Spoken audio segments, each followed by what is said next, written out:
Ndi n'iteka n'umunezero ndasubiye kugusuhuza nkwakaze nshuti mukunzi wacu wowe bandanya kubana natwe ngaha kuri ino mboneshakure igushikiriza amakuru, inkuru kumwe n'ibiganiro bigezweho biriko bivugwa irya nino mu gihugu c'u Burundi ndetse no hakurya y'imbibe z'igihugu c'u Burundi mu yandi makungu. Ndaguhaye kaze, ndaguhaye mwiriwe cange mwaramutse bivanye n'aho udukurikira uherereye kuri uwu munsi wa kabiri igenekerezo rya 16/0/2024. Utegerezwa gusa gufyonda sabone cange subscribe ntawe utarafyondako hama ukabandanya urashikirwa n'amakuru, ibiganiro kumwe n'inkuru tubandanya gushikiriza bivugwa irya nino mu gihugu c'u Burundi ndetse no hakurya y'imbibe z'igihugu c'u Burundi mu yandi makungu. Ndaguhaye mwiriwe cange mwaramutse bivanye n'aho udukurikira uherereye, wowe udukurikira uri mu gihugu c'u Burundi ndaguhaye mwaramutse neza, ndetse nawe udukurikira uri hakurya y'imbibe z'igihugu c'u Burundi ndaguhaye mwiriwe cange mwaramutse bivanye n'aho uherereye. Ano makuru rero harabafatiye ku ngingo nkuru nkuru zikurikira. Iyi ngingo yerekeye ibibanza vyo mu masoko ya leta yari yafashwe na OBR yabaye irahagarikwa.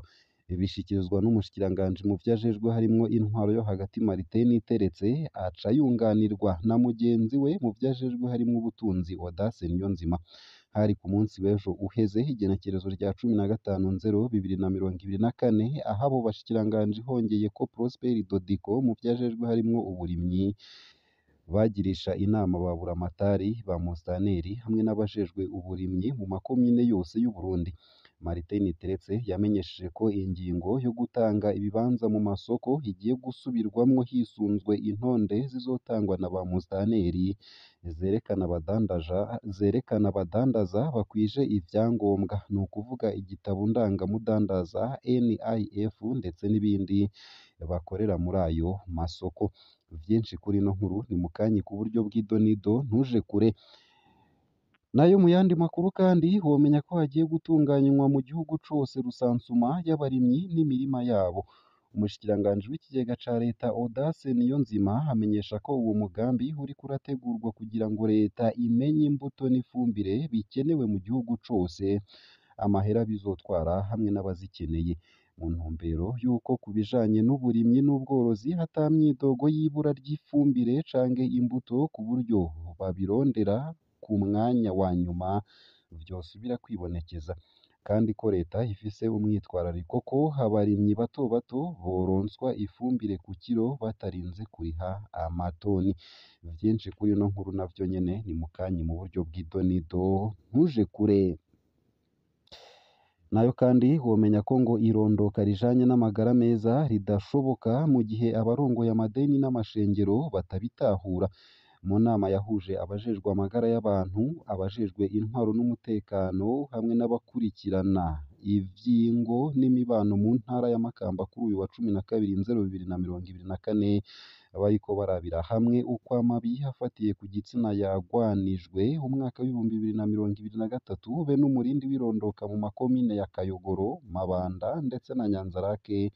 Bimwe mu bibazo basanze bihari ni ibijanye n'ikibano kitaramenya neza akamaro k'irondoka rijanye n'amagara meza, kwiyandikisha kw'abana mu bitabo ndangamuntu bikigorana cane. Vyinshi kuri ino nkuru navyo nyene ni mukanyi mu buryo bw'idonido ntuje kure. Ico utegerezwa gusa ni ukubandanya kumwe natwe ngaha kuri ino mboneshakure, hama nyene ukabandanya urashikirwa n'ano makuru umwanya ku mwanya kandi ku gihe. Ntanguye ano makuru ku buryo buramvuye, nonyemerere nyatangurire kuri ino nkuru ivuga ko ingingo yerekeye ibibanza vyo mu masoko ya leta yari yafashwe na OBR yabaye irahagarikwa. Ivyo ni ibishikirizwa n'umushikiranganji mu vyo ajejwe harimwo intwaro yo hagati Martin Niteretse, aca yunganirwa na mugenzi we mu vyo ajejwe harimwo ubutunzi Audace Niyonzima.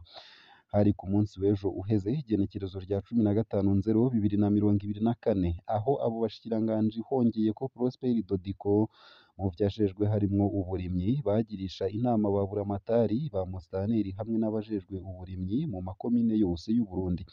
Martin Niteretse yamenyesheje ko ingingo yo gutanga ibibanza mu masoko igiye gusubirwamwo hisunzwe intonde zizotangwa na ba musitanteri zerekana abadandaza bakwije ivyangombwa, ni ukuvuga igitabo ndangamudandaza NIF ndetse n'ibindi bakorera muri ayo masoko.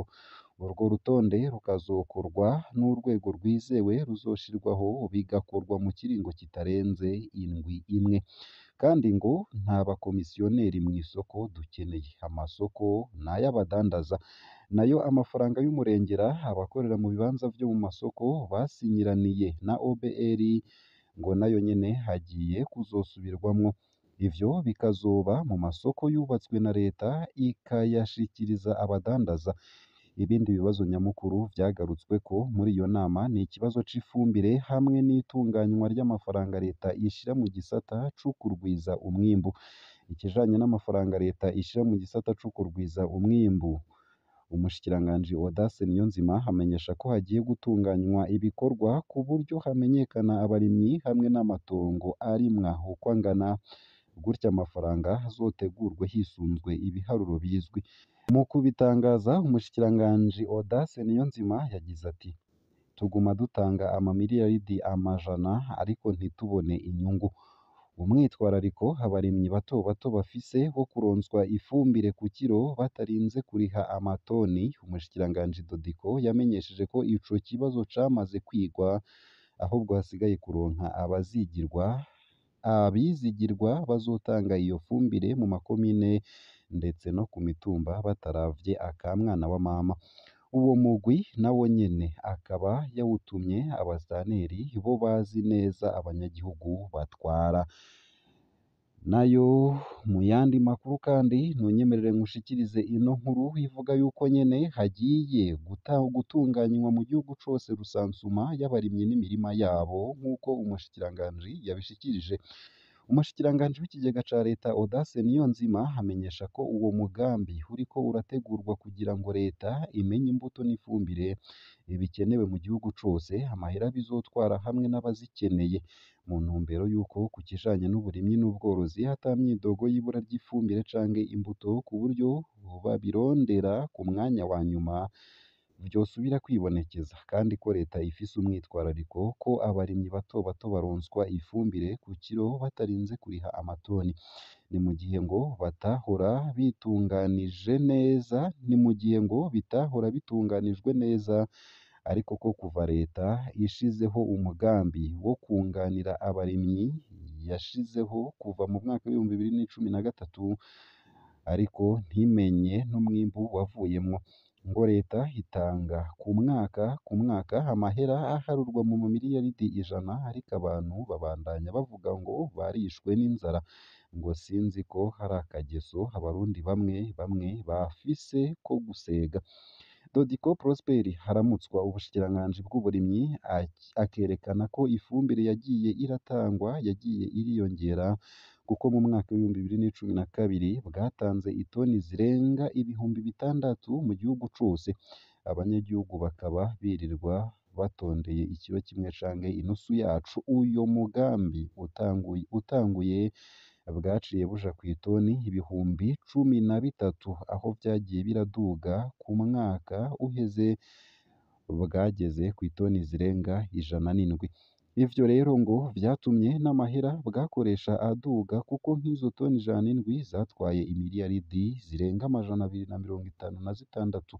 Dodiko akaba agira ati: "Nivyo umwimbu waraduze kandi twarabonye amatongo mashasha abenegihugu barima, ariko dusigarana ikibazo kimwe, ubu umurindi wo kuduga k'ukurima urajanye n'umwimbu, kuko ngo ihangiro rya mbere kwari uko iryo sahiriza ryoja mu minwe y'umunyagihugu arima ata kuboko k'uwundi muntu kugiyemwo, kandi ngo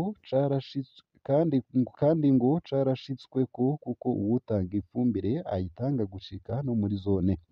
Akavuga ko hari ukuraba ko hatabica ku ruhande ngo rice mu kinywabi, kuko ngo isahiriza rirafise umwanya ripangirwa rigahera. Ababibika kugira ngo basubire kubidandaza baba baciye amaboko abarimyi, kuko leta ishiramwo umwitwarariko munini. Nayo mu yandi makuru kandi womenya ko ngo irondoka rijanye n'amagara meza ritashoboka mu gihe abarongoye amadini n'amashengero batabitahura. Mu nama yahuje abajejwe amagara y'abantu, abajejwe intwaro n'umutekano hamwe n'abakurikirana ivy'ingo n'imibano mu ntara ya Makamba kuri uwu wa 12/0/2024, bariko bararabira hamwe uko amabi afatiye ku gitsina yagwanijwe mu mwaka w'ibihumbi bibiri na mirongo ibiri na gatatu be n'umurindi w'irondoka mu makomine ya Kayogoro, Makamba na Nyanzarake.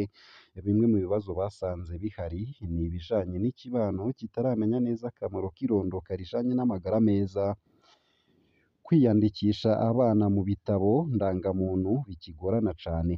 Bose barasaba ko hogwizwa inyigisho ku kamaro ko gutandukanya imvyaro, inyigisho ku barongoye amadini kuko hari inyigisho batanga zikiri intambamyi ku mugambi w'irondoka rijanye n'amagara meza. Muganga Haziyo Gerard arongoye akarere k'ubuvuzi ka Makamba amenyesha ko impinga ikiri ndende mu gihe abarongoye amadini bataranyurwa n'umugambi w'irondoka rijanye n'amagara meza, agasaba ko ababijejwe bogwiza inyigisho kuri abo bakozi b'Imana kuko basanzwe bumvirwa cane n'abayoboka ayo madini, maze nabo bazoheze babishire mu mitima yabo. Mbega weho irondoka rijanye n'amagara meza uraritahura? Twandikire unyuriye munsi y'ino video muri komantere. Ngaha akaba ariho nsoreje ano makuru nari naguteguriye ariko avugwa irya nino mu gihugu cacu ciza c'u Burundi ndetse no hakurya y'imbibe z'igihugu cacu mu yandi makungu. Ico utegerezwa gusa nta kindi ni ukumanuka munsi y'ino video hama ugafyona imbere y'ijambo Isange TV, haraba handitse ijambo s'abone canke subscribe, nawe utaravyorako hama udushikirije intererano yawe yo kuja turakuronsa amakuru, ibiganiro kumwe n'inkuru tubandanya gushikiriza. Ugire ibihe vyiza, umunsi mwiza n'akazi keza.